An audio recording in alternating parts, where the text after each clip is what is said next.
I'm good, Max. Thank you so much for having me on the show today. Well, sure, I'd be happy to.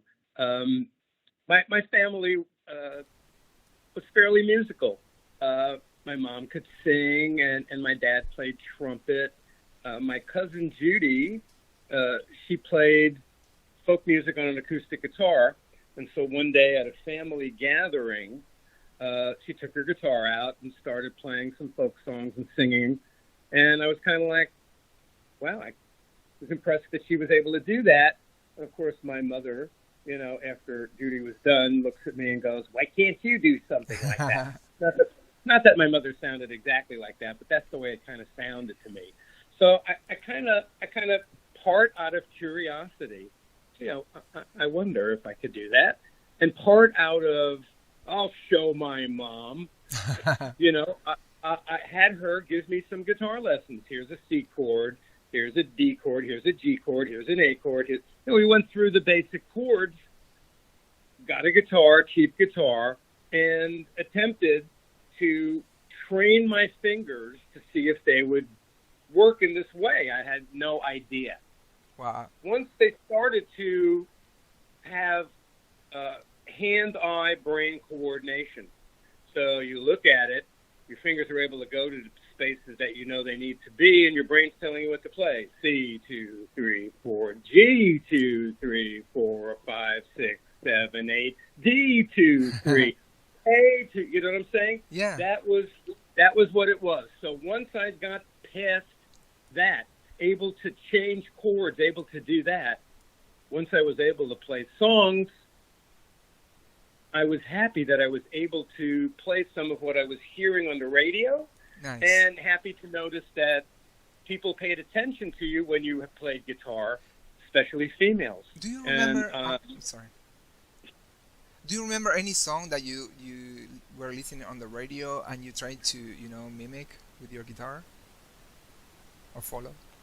At that stage, I can't think of any specific song. Okay. But certainly by the time the Beatles came out, which was not that long after that, Of course. that's when I was looking at figuring out songs, listening to it, and trying to actually play along with and find out how are they doing this, and all of that.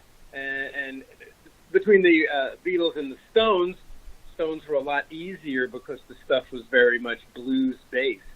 And so knowing A and the D and the E and the A, that's all you really needed for Route 66 and 20 of the songs that they played. So we were able to, bands that I was in early on, we were able to play those simple songs, even with the simple knowledge of where we were at the time. Were you a Beatles fan more than the Stones fans, or vice versa, or both at the same time? At the time, I liked the Beatles first because they came out first, but I kind of thought that the Stones, because they were kind of like funky dressed and more blues, they kind of took over for a minute, and the bands that I had at that time were more like the Rolling Stones because it was more accessible, easier to do.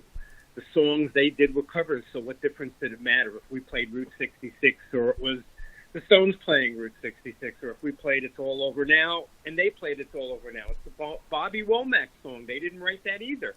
So it's like, okay, we played the cover songs that they played, but like now, that's what people wanted to see or hear. So it was very effective for us. Like the Yardbirds songs, once they came on the scene, there was another band that had some really cool stuff that was blues-based rock. There were a couple of guys around at the time who also played harmonica, like Mick Jagger and Brian Jones and those guys. And so we had that added to our repertoire. Beatles, John Lennon played harmonica. Awesome. So this is another instrument we used back in the day to sound like some of those bands. That's so those cool. were our early so influences. Cool. Yeah, right. Yeah, and thank you for sharing that.